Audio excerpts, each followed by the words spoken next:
So let's talk about a fatty liver, specifically non-alcoholic fatty liver disease.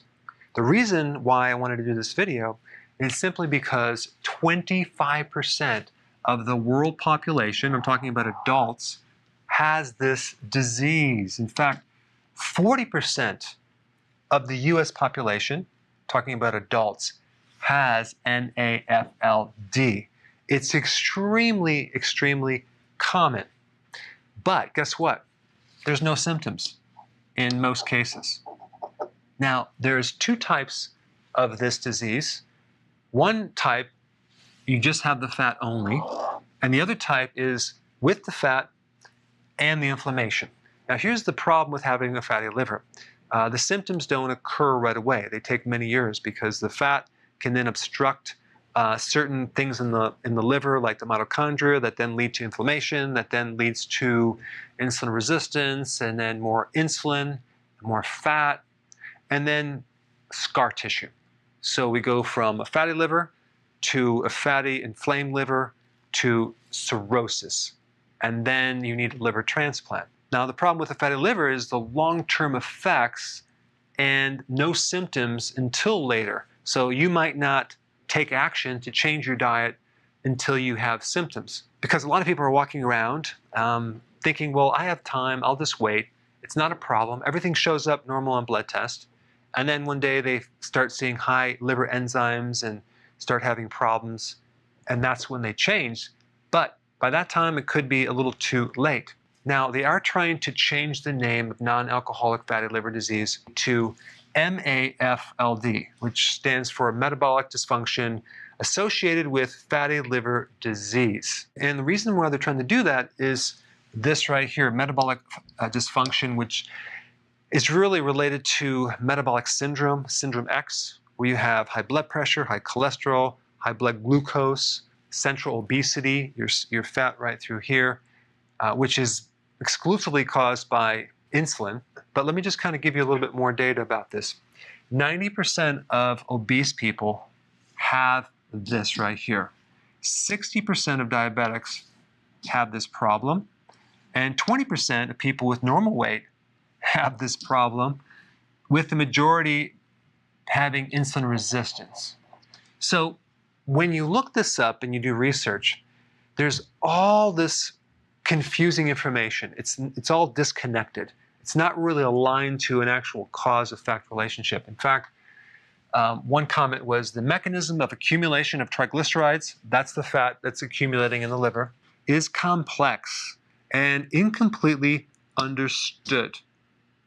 So this confusion only occurs if you don't know the definition, the functional definition of the word insulin.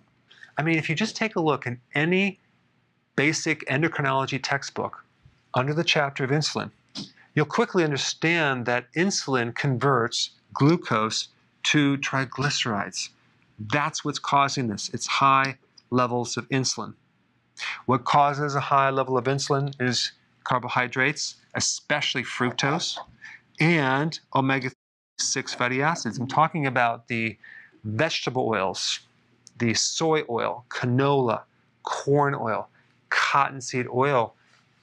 That can lead to insulin resistance and raise the insulin and create this problem as well.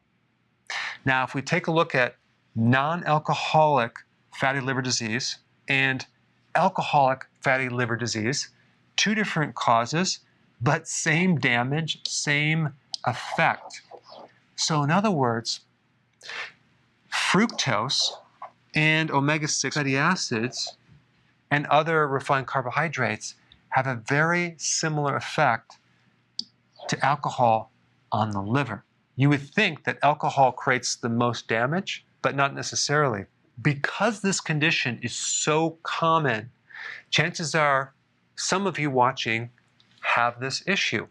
And if you're new to my channel, it's very, very easy to reverse it. All you have to do is you have to understand the mechanism and get on the right eating plan. I put a link down below of exactly what you should do. And then in 2 or 3 months from now, I would highly recommend going back, getting a reevaluation to see the change. All right, thanks for watching. Hey, before you leave, I just wanted to give you a little quick history on some of the books that I wrote. This was one of the first books. It's called Dr. Berg Body Shapes. It was my attempt at writing about body types. What was very interesting about this book is I actually did all the images myself. Don't ask me why. They look actually not quite as professional as some of the images that I have in the new book. But anyway, this is my first attempt right here called Dr. Berg's Body Shape Diets. And then I wrote a book more extensive called The 7 Principles of Fat Burning. I don't even have a copy anymore, actually, because it's outdated.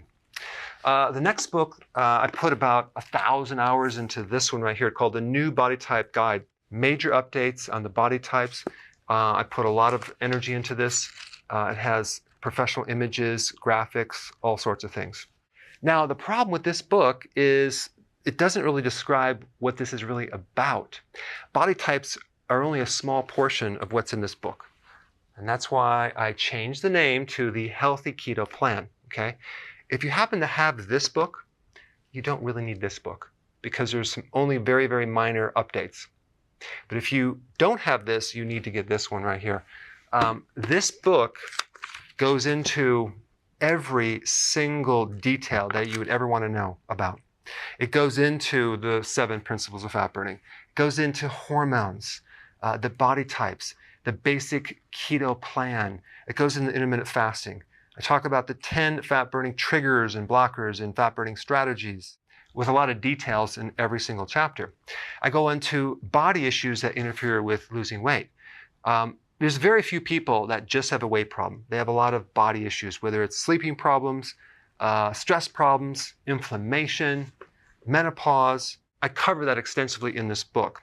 Then I talk about how to get rid of stress, and I show you a technique. Then I get into exercising. And then I have a lot of really good recipes in this book as well. So this is a good reference guide. On my website, if you get this book, you get this one free. It's called Healthy Keto and Intermittent Fasting. This is the shortcut, quick guide to this book. And the reason I created this book is to have you, within 45 minutes, learn how to do keto, okay, in intermittent fasting, exactly what you need to do. Then you can fill in the blanks with this book right here. So right now I'm doing a special. If you get this book, you get this one totally free, or you can go to Amazon and get these individually. So I just want to clarify the difference between this book and this updated one right here. If you don't have this, you need to get this right here. That way you can get the exact correct information to do it healthily.